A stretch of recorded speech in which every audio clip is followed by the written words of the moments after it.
The ancient Roma, a journey through time. But the reign of kings was not to last forever. Around 509 BCE, a dramatic revolution changed Rome's destiny. King Tarquinius Superbus, Tarquin the Proud, ruled with such cruelty and arrogance that the Roman people had finally endured enough. According to legend, the final spark came when the king's son assaulted a noblewoman named Lucretia. Her tragic death became a rallying cry, and the Romans rose up, expelling their king and vowing never again to be ruled by a monarch. This moment marked the birth of the Roman Republic, a form of government that would last nearly 500 years and inspire democracies throughout history. The Republic was built on a delicate balance of power. Instead of one king, Rome would now be led by two consuls, elected each year by the citizens. These consuls held equal power and could veto each other's decisions, ensuring that no single person could dominate. It was a revolutionary idea: shared power, limited terms, checks and balances. The Romans were terrified of tyranny, and they built their entire system to prevent it. When the consul's year in office ended, they returned to being ordinary citizens, a remarkable act of civic duty that would define Roman political culture for generations.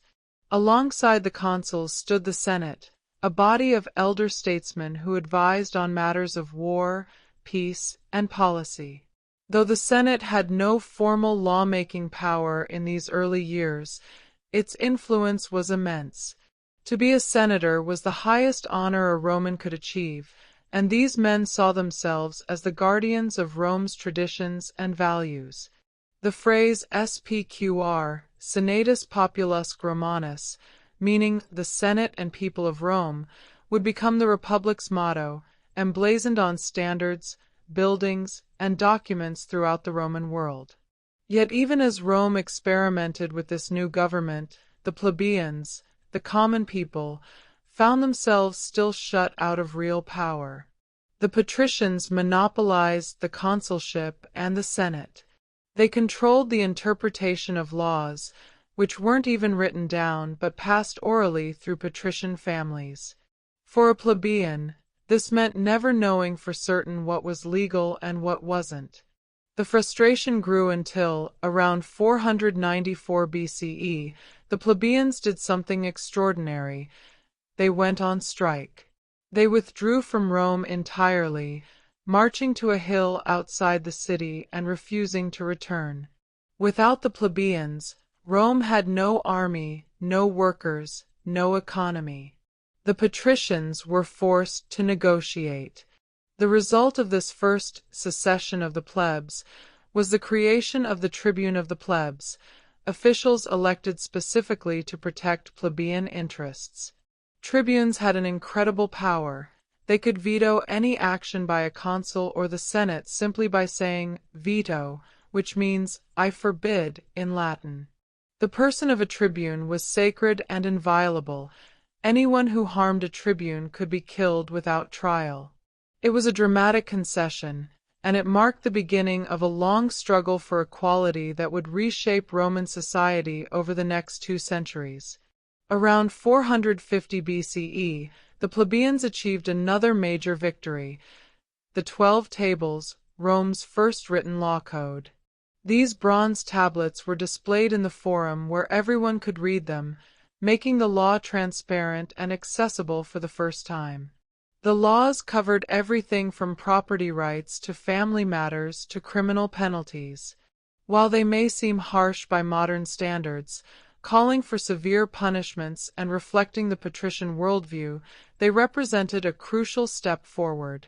Let justice be done, though the heavens fall, the Romans would say, and the 12 Tables made justice something that could, at least in theory, apply equally to all citizens. As Rome's political institutions evolved, so did its military strength. The early republic was constantly at war, fighting for survival against neighboring tribes and cities. The Romans developed a citizen-soldier model. Every male citizen was expected to serve in the army when called upon. Unlike professional soldiers, these men were farmers and craftsmen who left their plows and workshops to fight for Rome, then returned home after the campaign. This created an army with an extraordinary investment in Rome's success. They were literally fighting for their own land, families, and future. The backbone of Rome's military might was the legion, a flexible fighting unit of about 4,200 men organized into smaller groups called maniples. Unlike the Greek phalanx, which fought as one solid block, the Roman legion could adapt to different terrains and tactics. Roman soldiers carried a distinctive rectangular shield called a scutum and a short sword called a gladius, designed for close combat and stabbing. But perhaps their most clever weapon was the pilum, a javelin with a long iron shaft designed to bend on impact. When thrown into an enemy's shield, it would bend and become impossible to remove, forcing the enemy to discard their shield or fight while dragging the weight of the pilum. Through the 4th and 3rd centuries BCE, Rome steadily expanded its control across Italy. But the Romans were clever conquerors. Rather than simply subjugating the peoples they defeated, they offered them varying degrees of partnership. Some became full Roman citizens.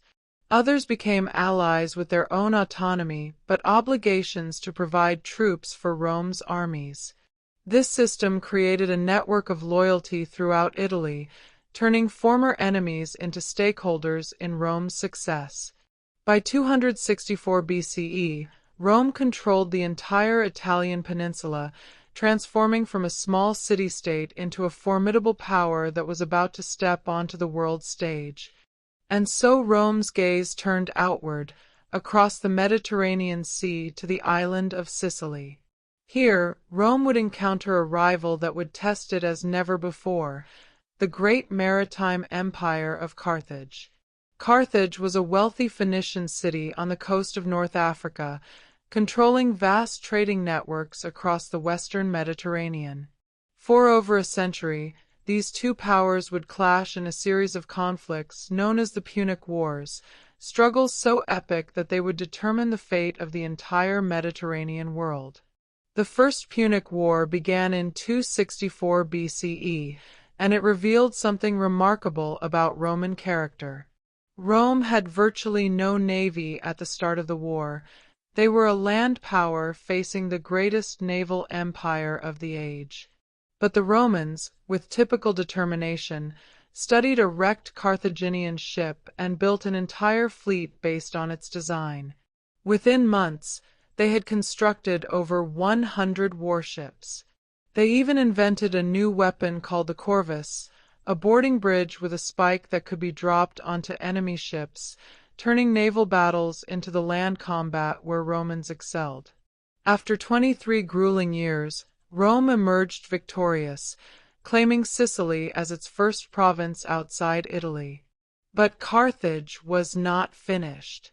In 218 BCE, a brilliant Carthaginian general named Hannibal Barca launched one of the most audacious military campaigns in history.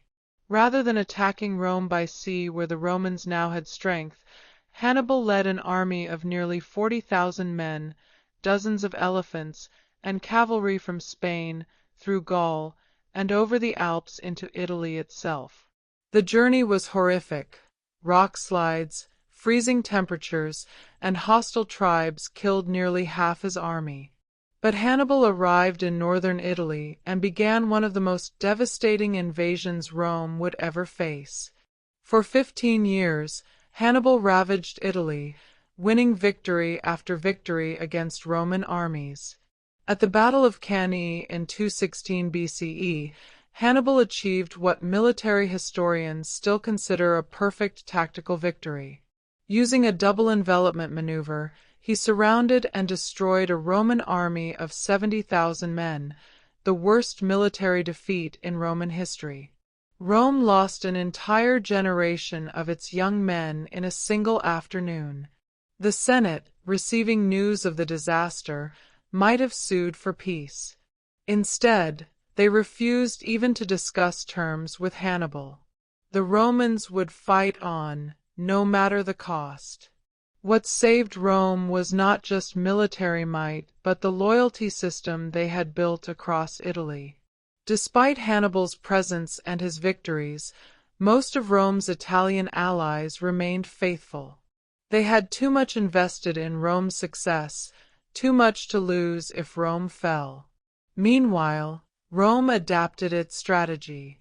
A general named Fabius Maximus developed tactics of delay and harassment, avoiding pitched battles and instead attacking Hannibal's supply lines and allies.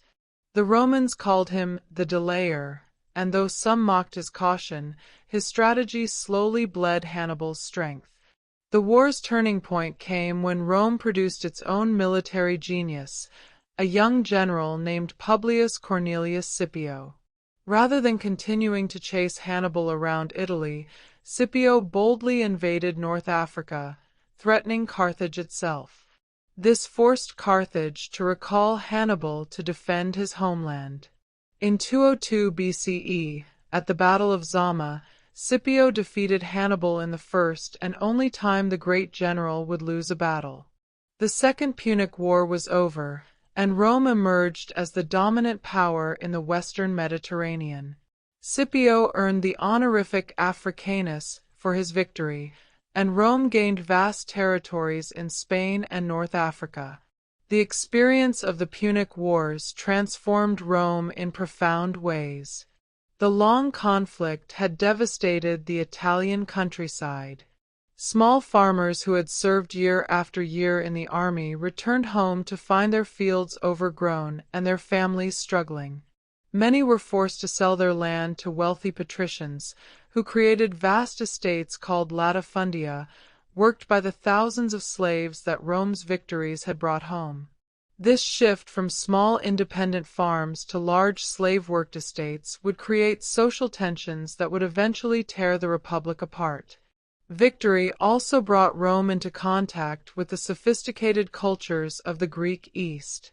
Greece itself had fallen into decline, its city-states weakened by endless warfare. But Greek culture, its philosophy, art, literature, and learning, was flourishing in the kingdoms that had emerged from Alexander the Great's empire. As Rome conquered these eastern territories through the 2nd century BCE, it became enchanted with Greek civilization. Wealthy Romans began learning Greek, collecting Greek art, and employing Greek tutors for their children. The poet Horace would later write, "Captive Greece took captive her savage conqueror," meaning that even in defeat, Greek culture conquered Roman hearts and minds. Yet Rome's rapid expansion brought new challenges to its republican government. Successful generals commanding armies far from Rome for years at a time became powerful and wealthy beyond anything the Republic's founders had imagined. These men commanded the loyalty of their soldiers, who looked to their generals rather than the Senate for rewards and land after service. The delicate balance of power that the Republic depended on was beginning to strain under the weight of empire. The stage was being set for conflicts not with foreign enemies, but within Rome itself, between Romans who each believed they were defending the Republic's true values. As the 2nd century BCE drew to a close, Rome's conquests had created vast wealth, but that wealth was flowing into fewer and fewer hands. The gap between rich and poor grew ever wider, and with it grew discontent. Into this volatile moment stepped two brothers who would try to heal Rome's divisions, Tiberius and Gaius Gracchus, young aristocrats who became tribunes and championed the cause of common people. Tiberius Gracchus, elected tribune in 133 BCE, proposed a radical land reform, limiting how much public land any individual could hold and redistributing the excess to landless poor citizens. It seemed reasonable, restoring the small farmers who had once been Rome's backbone. But the wealthy senators who had built fortunes on that public land saw it as theft. When Tiberius sought re-election as tribune to protect his reforms, something technically illegal, violence erupted. For the first time in the Republic's history, political disagreement led to bloodshed in the streets of Rome. Tiberius and 300 of his supporters were clubbed to death by a mob led by senators. The Republic had crossed a terrible threshold. 10 years later, Tiberius's younger brother Gaius became tribune and pushed even more ambitious reforms. He proposed subsidized grain for the poor, extended citizenship rights, and continued land redistribution. But Gaius too met a violent end, along with 3,000 of his supporters, killed in what amounted to a massacre. The Gracchi brothers had failed, but their deaths revealed an ugly truth. Rome's ruling class was willing to use violence to maintain power, and the Republic's political norms, the unwritten rules of compromise and restraint, were crumbling. The late Republic became an era of strong men, generals who commanded vast armies and whose ambition knew no bounds. The first of these was Gaius Marius, a new man from an undistinguished family who rose through military brilliance. Marius reformed the Roman army in ways that would echo through history. He opened military service to landless citizens, men with nothing to lose and everything to gain. These soldiers served not for a single campaign, but for 16 years or more, becoming professionals. Most importantly, they looked to their general, not the state, to reward them with land and wealth when their service ended. Marius was elected consul an unprecedented 7 times, shattering the traditions that had once limited power. Opposing Marius was Sulla, a patrician general of equal ambition. The rivalry between these two men escalated until, in 88 BCE, Sulla did something unthinkable. He marched his legions on Rome itself. Roman soldiers attacking Rome was a nightmare the Republic's founders had never imagined. Sulla seized control, then left to fight a war in the east. When he returned in 82 BCE, he marched on Rome again, this time instituting proscriptions, death lists of his political enemies. Thousands of Romans were killed, their property confiscated. Sulla made himself dictator, a position that had existed for emergencies but was meant to last only 6 months. Sulla held it for 3 years, using it to reshape Rome's government to strengthen the Senate's power. Then, remarkably, he retired to private life. But the precedent was set. Military force could determine political outcomes.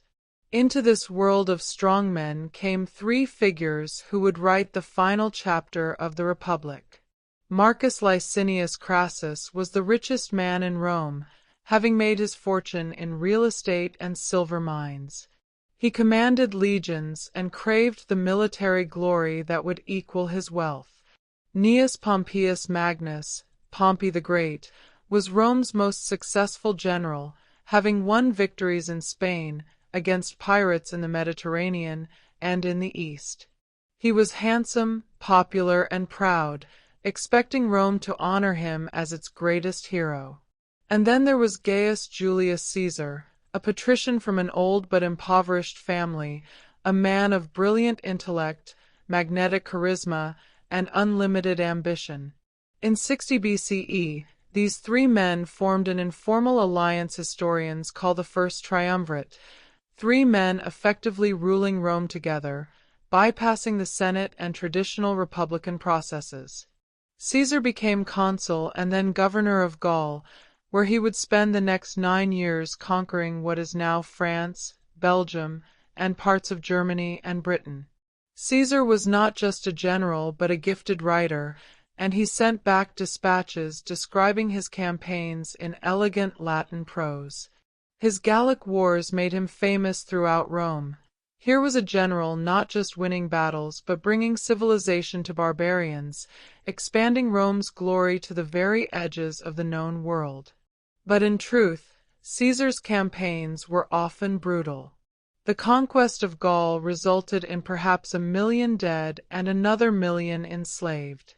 Caesar himself described besieging a Gallic stronghold where thousands starved rather than surrender, and his legions building massive siege works to storm rebellious cities. When a Germanic tribe crossed the Rhine, Caesar built a bridge across that mighty river in just 10 days, a feat of engineering meant to awe both his enemies and the folks back home, then crossed over to demonstrate Roman power before dismantling the bridge and returning. Everything Caesar did was calculated for maximum impact on his reputation and his political future. Back in Rome, the triumvirate was fracturing. Crassus, jealous of Caesar's and Pompey's military glory, launched a disastrous campaign against Parthia in the east. In 53 BCE, at the Battle of Carrhae, Crassus and his army were destroyed. According to legend, the Parthians poured molten gold down Crassus's throat, mocking his legendary greed. With Crassus dead, only Pompey and Caesar remained, and the Senate worked to turn them against each other. They convinced Pompey to stand with them and ordered Caesar to disband his armies and return to Rome as a private citizen.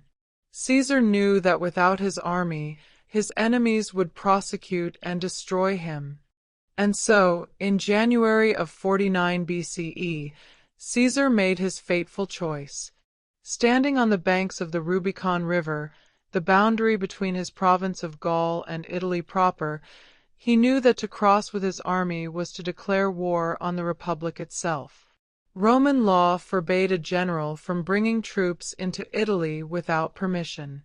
The historian Suetonius tells us Caesar hesitated, understanding the magnitude of what he was about to do, before uttering the famous phrase, Alia iacta est, the die is cast. He crossed the Rubicon with his 13 legion, and Rome plunged into civil war. The war that followed was remarkably swift. Pompey and the Senate fled Rome, expecting to gather forces and crush Caesar with superior numbers. But Caesar moved with the speed that had characterized all his campaigns. He pursued Pompey across the Mediterranean, cornering him in Greece. At the Battle of Pharsalus in 48 BCE, Caesar's veteran legions defeated Pompey's larger army. Pompey fled to Egypt, hoping for sanctuary, but the young pharaoh Ptolemy XIII, trying to curry favor with the victor, had Pompey murdered as he stepped ashore. When Caesar arrived in Egypt and was presented with Pompey's severed head, he reportedly wept, whether from genuine grief for his former friend and son-in-law or political theater, we cannot know. In Egypt, Caesar became entangled in a civil war between Ptolemy XIII and his sister wife, the legendary Cleopatra VII. The sources tell us that Cleopatra had herself smuggled into Caesar's quarters, rolled in a carpet to plead her case. Caesar, 52 years old, was captivated by the 21-year-old queen. He helped her defeat her brother and claim Egypt's throne, and she bore him a son. Caesar lingered in Egypt far longer than military necessity required, reportedly sailing up the Nile with Cleopatra in a barge of unprecedented luxury. Rome's master had found a queen who matched his ambitions. When Caesar finally returned to Rome in 46 BCE, he celebrated a triumph, a traditional victory parade, on a scale never before seen. For separate triumphs for his 4 major campaigns, each displaying exotic captives, wagons of gold and treasure, and paintings depicting his victories. The celebrations lasted days. Caesar distributed money to citizens and held elaborate games and feasts. He was declared dictator, and though he made gestures toward maintaining republican forms, everyone understood he now held absolute power. Caesar began enacting sweeping reforms, reorganizing the calendar into the Julian calendar we still use today, granting citizenship more widely, settling veterans in colonies, reforming debt laws, and planning massive public works. But Caesar's autocracy, however benevolent he believed it to be, was anathema to many Romans who had been raised on the ideals of the Republic. A conspiracy formed among senators, led by men like Cassius and Marcus Brutus. The latter supposedly descended from the Brutus who had expelled Rome's last king 5 centuries earlier. The conspirators believed they were defending the Republic, ridding Rome of a tyrant just as their ancestors had done. They chose the Ides of March, March 15th, 44 BCE, when the Senate was to meet in a building adjacent to Pompey's theater. As Caesar entered the Senate, the conspirators surrounded him under the pretense of petitioning him. Then the daggers struck. 23 times Caesar was stabbed, surrounded by men he had considered friends, some whose lives he had spared after the Civil War. When he saw Marcus Brutus among the assassins, Suetonius tells us Caesar spoke his last words, "Kai su, teknon, you too, child." Caesar collapsed at the base of a statue of Pompey, his blood pooling on the Senate floor. The man who had conquered Gaul, crossed the Rubicon, and made himself master of Rome was dead at 55, killed by those who claimed to be saving the Republic. But the conspirators, who called themselves the Liberators, had made a fatal miscalculation. They had killed Caesar but had no plan for what came next. The Roman people did not hail them as heroes. Caesar had been popular with the masses, who had benefited from his reforms and generosity. At Caesar's funeral, when Mark Antony, Caesar's loyal lieutenant, displayed Caesar's bloodied toga and read his will, which left gardens to the public and money to every citizen, the crowd erupted in fury. The liberators had to flee Rome as riots broke out. The assassination of Caesar did not save the Republic, it ensured its death. 3 men emerged to avenge Caesar and claim his legacy. Mark Antony was Caesar's most trusted general, a skilled soldier and charismatic leader who commanded the army. Marcus Lepidus was another of Caesar's generals, less talented but commanding crucial legions. And then there was Octavian, Caesar's 18-year-old grandnephew and, as Caesar's will revealed, his adopted son and heir. No one expected much from this sickly teenager, but he possessed Caesar's name, his fortune, and a political cunning that would prove even sharper than his adoptive father's. These 3 formed the Second Triumvirate, a formal dictatorship sanctioned by law, and they began their rule with a purge that made Sulla's prescriptions look mild. Thousands of Romans were declared enemies of the state, their names posted in the Forum. Among them was Cicero, Rome's greatest orator and staunch defender of the Republic. Mark Antony particularly hated Cicero, who had delivered blistering speeches against him. When Cicero was caught fleeing Italy, soldiers beheaded him and cut off his hands, the hands that had written speeches defending the Republic. They brought these back to Rome, where Antony's wife Fulvia reportedly pulled out the tongue that had so eloquently spoken against them and stabbed it with her hairpin. The Republic that Cicero had fought to preserve with words was drowning in blood. The triumvirs hunted down Caesar's assassins across the Mediterranean. At Philippi in Greece in 42 BCE, they destroyed the armies of Brutus and Cassius. Both conspirators took their own lives rather than face capture. The liberators were gone, and with them died any realistic hope of restoring the Republic. Now the only question was which of the triumvirs would emerge as sole ruler of Rome. The Roman world was divided among the 3 victors. Octavian took the west, including Italy.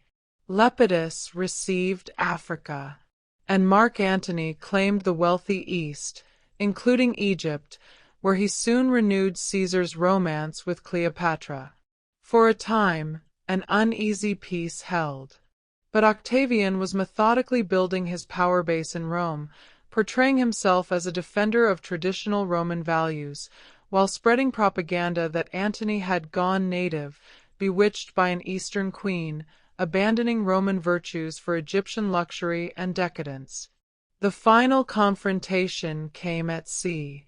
In 31 BCE, at the Battle of Actium off the coast of Greece, Octavian's fleet under the command of his brilliant Admiral Agrippa faced the combined forces of Antony and Cleopatra. The battle was less a decisive military engagement than a collapse. Midway through, Cleopatra's ships suddenly turned and fled, and Antony abandoned his fleet to follow her. His remaining forces surrendered or were destroyed. Octavian pursued them to Egypt. Rather than face capture, Antony and Cleopatra both took their own lives in August of 30 BCE. The Ptolemaic dynasty that had ruled Egypt for 3 centuries ended with Cleopatra's death. Egypt became a Roman province, and more importantly, Octavian stood alone as master of the entire Roman world. What Octavian did next showed political genius that surpassed even Caesar's. He understood that Romans, exhausted by a century of civil wars, craved peace and stability, but they also cherished the memory of their republic and feared openly autocratic rule. So Octavian performed an elaborate political theater.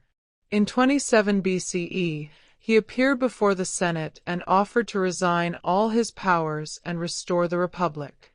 The Senate, filled with his supporters and understanding their role in this drama, refused. Instead, they begged him to continue leading Rome and granted him a new title, Augustus, meaning the revered one. Octavian had become Augustus, and though he claimed to have restored the Republic, he had actually created something entirely new, the Roman Empire. Augustus was careful never to call himself emperor or king. He preferred princeps, meaning first citizen, suggesting he was merely first among equals. But make no mistake, Augustus held absolute power. He controlled the army, appointed governors, commanded Rome's treasury, and determined foreign policy. Yet he maintained republican facades. The Senate continued to meet. Consuls were still elected. Laws were still passed. But everyone understood these were forms without substance. Augustus had achieved what Caesar could not, absolute rule disguised as republican government, making Romans complicit in their own acceptance of autocracy. Under Augustus's rule, Rome finally knew peace after a century of civil war. This Pax Romana, the Roman peace, would last for 200 years, an unprecedented era of stability. Augustus closed the doors of the Temple of Janus, which stood open during wartime and closed during peace. Those doors had been closed perhaps twice in Rome's entire previous history. Now they would remain closed for most of Augustus's reign. People could travel from Britain to Syria without crossing an enemy border. Trade flourished. Cities grew. Arts and literature entered a golden age. Augustus transformed Rome from a city of brick into a city of marble. Massive building projects employed thousands and beautified the capital. He constructed new forums, temples, aqueducts, and roads. The Era Pacis, the altar of peace, celebrated the peace his rule had brought. His chief architect Agrippa built the Pantheon, a temple to all the gods, with its revolutionary concrete dome that still stands today, an engineering marvel that modern architects study in awe. Augustus famously boasted that he found Rome a city of brick and left it a city of marble, and this was no idle claim. The arts flourished under Augustus's patronage. This was the age of Virgil, Rome's greatest poet, who wrote the Aeneid, an epic poem that connected Rome's origins to the Trojan hero Aeneas, giving Romans a mythological past to rival the Greeks. Horace wrote his elegant poems and odes. Livy composed his monumental History of Rome. Ovid penned the Metamorphoses and the Art of Love. Though his scandalous work would eventually earn him exile to the Black Sea, a reminder that Augustus's tolerance had limits. These writers created works that defined Latin literature and would be studied for 2,000 years. Yet Augustus's personal life held sorrows that his political triumphs couldn't heal. He had no sons, only a daughter Julia whose scandalous behavior, real or exaggerated by political enemies, forced him to exile her. His beloved grandsons, whom he'd adopted as heirs, both died young. Augustus was forced to adopt his stepson Tiberius, a capable but dour general whom he personally disliked. The succession question that would plague the empire for centuries was already apparent. How do you transfer autocratic power without civil war when you've carefully maintained that you're not actually an autocrat? Augustus ruled for 41 years, dying peacefully in his bed in 14 CE at age 75, a remarkable longevity for the ancient world. His last words, addressing the friends gathered around him, reportedly were, "Have I played the part well? Then applaud as I exit." It was a fitting end for a man who had understood that politics is theater, that perception matters as much as reality, and that Romans needed to believe their republic still lived even as they accepted the rule of one man. Augustus had transformed Rome from a republic into an empire while convincing Romans they'd chosen this path themselves. With Augustus's death, the question that would define the empire became urgent. Who would rule next? The Principate, as Augustus's system was called, had no clear mechanism for succession. Tiberius, Augustus's adopted son and stepson through marriage, inherited power not through any constitutional process but through the accumulated authority Augustus had built. Tiberius was 55 when he became emperor, a skilled general who had never wanted to rule. He was dour, suspicious, and increasingly withdrawn, eventually retiring to the island of Capri and ruling from luxurious exile while Rome whispered scandalous rumors about what he did there. The early emperors of the Julio-Claudian dynasty, Tiberius, followed by the mad Caligula, then Claudius, and finally Nero, revealed both the strengths and fatal weaknesses of Augustus's system. When a good or competent man held power, Rome prospered. But when that power fell to someone cruel, incompetent, or insane, there was no mechanism to remove them short of assassination. Caligula, who started with promise, descended into megalomaniacal madness, declaring himself a god, allegedly making his horse a consul, and terrorizing the Senate. He ruled only 4 years before his own guards murdered him in a palace corridor. Claudius, Caligula's uncle, was found hiding behind a curtain after the assassination, terrified he'd be killed too. The guards declared him emperor almost as a joke. He was seen as a stammering, limping fool. Yet Claudius proved surprisingly competent.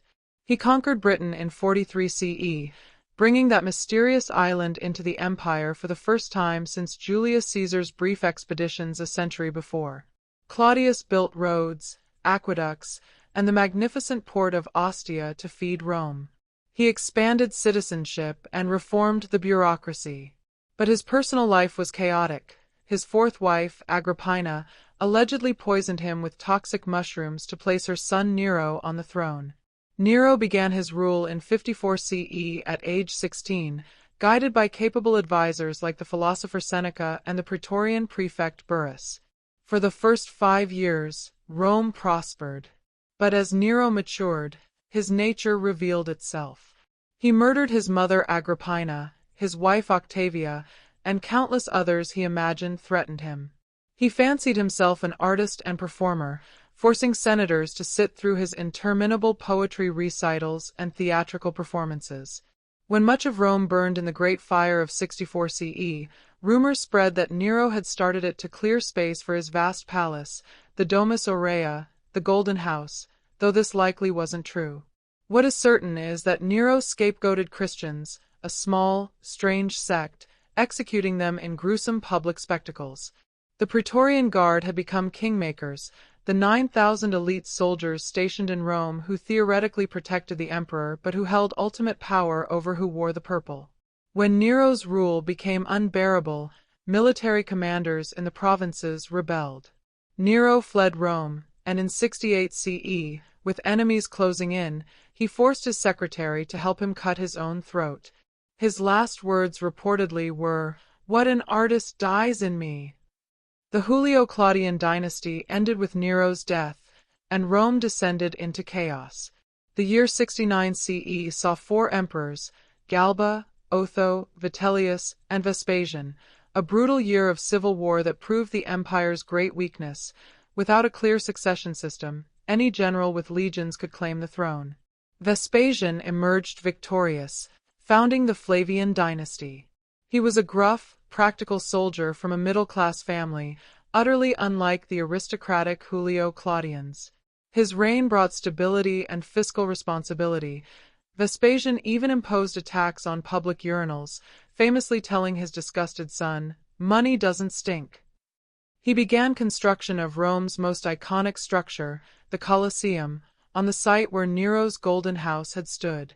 This massive amphitheater could hold 50,000 spectators and would host gladiatorial games, beast hunts, and other spectacles for 400 years. When Vespasian died in 79 CE, he joked on his deathbed, "Dear me, I think I'm becoming a god," a reference to the custom of deifying deceased emperors. Vespasian's son Titus ruled only 2 years, but they were eventful ones. In 79 CE, Mount Vesuvius erupted with catastrophic fury, burying the cities of Pompeii and Herculaneum under volcanic ash and mud. Thousands died, frozen in their final moments. Yet this tragedy gave us an incomparable gift. When archaeologists began excavating in the 18th century, they found these cities perfectly preserved, a snapshot of Roman life frozen in time. We can walk Pompeii's streets today, see the election graffiti on walls, the menus in taverns, the art in homes, the bodies of people who died 17 centuries ago. Few archaeological sites offer such intimate access to the daily life of ancient peoples. Titus's brother Domitian succeeded him and ruled with increasing tyranny for 15 years before being assassinated in a palace conspiracy. The Senate, learning from a century of dynastic chaos, chose something revolutionary for Domitian's successor. They selected the most capable man available, an elderly senator named Nerva, who adopted the general Trajan as his heir. This began the era of the 5 good emperors, Nerva, Trajan, Hadrian, Antoninus Pius, and Marcus Aurelius, who ruled from 96 to 180 CE and brought the Roman Empire to its zenith. Each emperor adopted a capable man as his successor, creating a system of merit rather than mere heredity. Under Trajan, who ruled from 98 to 117 CE, the empire reached its greatest territorial extent. He conquered Dacia, roughly modern Romania, whose gold mines enriched Rome's treasury. He campaigned in the east, briefly conquering Mesopotamia and reaching the Persian Gulf, farther than any Roman army had ever reached. Trajan was beloved by his people, a soldier's emperor who lived simply and led his legions in person. The Senate granted him the title Optimus, the best. Even centuries later, the Senate would honor new emperors with the wish that they be luckier than Augustus and better than Trajan. Trajan's successor Hadrian was a different type of leader, intellectual, Greek-loving, and interested less in conquest than consolidation. He traveled tirelessly throughout the empire, the first emperor to truly understand the vast territory Rome controlled. In Britain, he built Hadrian's Wall, 73 miles of stone fortification marking the empire's northern limit. He rebuilt the Pantheon with its magnificent dome. He fell deeply in love with a beautiful Greek youth named Antinous. When Antinous drowned in the Nile, Hadrian's grief was so profound he deified the boy and founded cities in his honor. Hadrian understood that the empire had reached its natural limits, that further expansion would overextend Rome's resources. He chose consolidation and cultural flourishing over military glory.